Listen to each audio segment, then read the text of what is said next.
Praise the lord. దేవుడు మనల్ని ప్రేమించి మనకు మరొక దినాన్ని అనుగ్రహిస్తూ వచ్చారు. అందును బట్టి దేవునికి స్తోత్రం. ఉదయకాలము దేవుని వాగ్దానం. ద్వితీయోపదేశకాండము 28వ అధ్యాయము 8వ వచనం. నీవు చేయి ప్రయత్నములన్నిటిలోనూ నీకు దీవెన కలుగునట్లు యెహోవా ఆజ్ఞాపించును. సో దేవుడు మనల్ని ప్రేమించి దినమంతటి కొరకే శ్రేష్టమైన ప్రశస్తమైన వాగ్దానాన్ని మనకు అనుగ్రహిస్తూ వచ్చారు. నీవు చేయు ప్రయత్నములన్నిటిలోనూ నీకు దీవెన కలుగునట్లు యెహోవా ఆజ్ఞాపించును. సో ఉదయకాలం మనం చేసేటువంటి ప్రతి ప్రయత్నంలో కూడా దేవుడు దీవెన కలుగునట్లు ఆజ్ఞాపిస్తానని ఉదయకాలం వాగ్దానం చేస్తున్నాడు. సో ఎప్పుడు దేవుడు మనకి దీవెన కలుగునట్లుగా ఆజ్ఞాపిస్తాడు అని అంటే మనం 28వ అధ్యాయం మొదటి 2 వచనాలు చదివినట్లయితే, నీవు నీ దేవుడైన యెహోవా మాట శ్రద్ధగా విని నేడు నేను నీకు ఆజ్ఞాపించుచున్న ఆయన ఆజ్ఞలన్నిటిని అనుసరించి నడుచుకునే ఎడల నీ దేవుడైన యెహోవా భూమి మీదనున్న సమస్త జనముల కంటే నిన్ను హెచ్చించును. నీవు నీ దేవుడైన యెహోవా మాట వినిన ఎడల ఈ దీవెనలన్నీ నీ మీదకి వచ్చి నీకు ప్రాప్తించును అని రాయబడింది. ఎప్పుడైతే మనం దేవుని యొక్క మాట వింటామో వినిన ఎడల అని రాయబడుతూ వచ్చింది. దేవుని యొక్క మాట మనం వింటూ వచ్చినప్పుడు ఈ దీవెనలన్నీ కూడా మన మీదకి వచ్చి మనకు ప్రాప్తించినట్లుగా దేవుడు ఆజ్ఞాపిస్తాడనమాట ఉదయకాలం.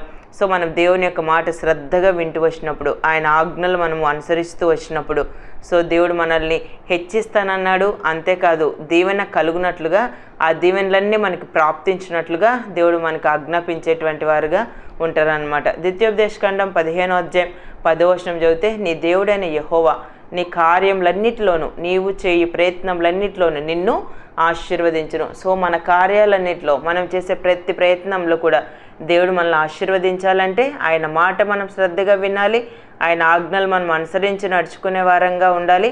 అప్పుడే మనకు దీవెన కలుగునట్లుగా దేవుడు ఆ దీవెనలన్నీ మనకి ప్రాప్తించినట్లుగా మనకి ఆజ్ఞాపించేటువంటి వారుగా ఉంటారు. సో ఇక్కడ మనం చేసేటువంటి కార్యాలు, మనం చేసే ప్రయత్నాల్లో దేవుడు ఆశీర్వదించాలంటే మనం అక్కడ 15వ అధ్యాయంలో చదివినట్లయితే ఒక మాట రాయబడింది. అంటే మనం ఎవరికైనా ఏదైనా సహాయం చేస్తూ వచ్చినప్పుడు మనస్సులో కూడా విచారపడకూడదు అని ఉంటుంది అనమాట. సో మనం ఇచ్చినందుకు మనసులో కూడా మనం అనుకుంటే మనం చేసేటువంటి కార్యాల్లో, మనం చేసేటువంటి ప్రయత్నాల్లో దేవుని యొక్క ఆశీర్వాదాన్ని మనం పొందలేం. సో మనసులో కూడా విచారపడకూడదు అని అంటే మనం ఎవరికైనా సహాయం చేసినప్పుడు మనసులో కూడా మనం అనుకోకూడదు, విచారపడకూడదు. సో దాన్ని బట్టి మనకి రావాల్సిన దీవెన రాకుండా దేవుడు అది చేసేటువంటి దేవుడుగా ఉంటాడు అనమాట. అందుకే మనం మనసులో విచారించకూడదు.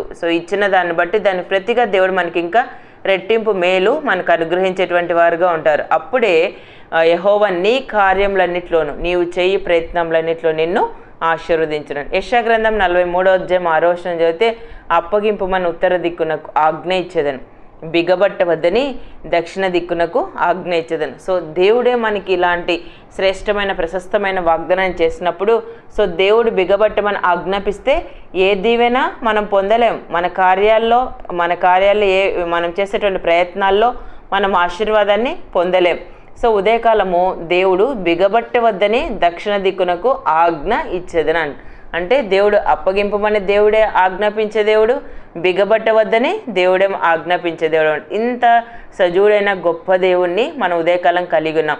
మనకి సమస్తమైన దీవెనలు మనకి దీవెన కలుగునట్లుగా దేవుడు ఆజ్ఞాపించాలి అని అంటే అది దేవుడు అనుగ్రహిస్తేనే మనం పొందగలం. అందుకే మనం ఏ సహాయం చేసినా అది ప్రభువుని బట్టి మనం చేశాము అన్న కృతజ్ఞతా భావం మనలో ఉన్నప్పుడే మనం చేసేటువంటి కార్యాలు, మనం చేసేటువంటి ప్రయత్నాలు దేవుడు ఆశీర్వదిస్తాడు. ఉదయకాలం మనం చేసేటువంటి ప్రయత్నాల్లో దేవుడు దీవెన కలుగునట్లు ఆజ్ఞాపించాలంటే ఆయన మాట మనం వినాలి. అది కూడా ఎలా వినాలంటే శ్రద్ధగా మనం వినాలి, ఆయన ఆజ్ఞలు మనం అనుసరించి నడుచుకోవాలి. అప్పుడే మనకి దీవెనలు ప్రాప్తించినట్లుగా దేవుడు ఆజ్ఞాపిస్తాడనమాట. ఉదయకాలం ప్రతి విషయంలో ఆయన మాట మనం శ్రద్ధగా విని దేవుని ద్వారా మనం ఆశీర్వాదాన్ని పొందినట్లు దేవుడు మనందరికీ సహాయం చేయనుగాక. ప్రార్థన చేసుకుందాం. ప్రియమైన తండ్రి, మీకు వందనాలు. యేసయ్య, మీకు ఉదయకాలం మమ్మల్ని ప్రేమించి మాకు అనుగ్రహించిన ఈ శ్రేష్టమైన వాగ్దానాన్ని బట్టి స్తుతిస్తున్నాను ప్రభువా. నీవు చేయి ప్రయత్నంలన్నిటిలోనూ నీకు దీవెన కలుగునట్లు యెహోవా ఆజ్ఞాపించును అని సెలవిచ్చారు. ఉదయకాలం నిత్య జీవపు మాటలు వింటున్న మీ ప్రజలందరినీ కూడా జ్ఞాపకం చేసుకునండి ప్రభు. వారి జీవితంలో వారి ప్రయత్నాలన్నీ సఫలమవునట్లుగా మీరు సహాయపడుతూ రావాల్సిందిగా ప్రార్థిస్తూ యేసు ప్రభు నామమున ప్రార్థిస్తున్నాను తండ్రి. ఆమెన్.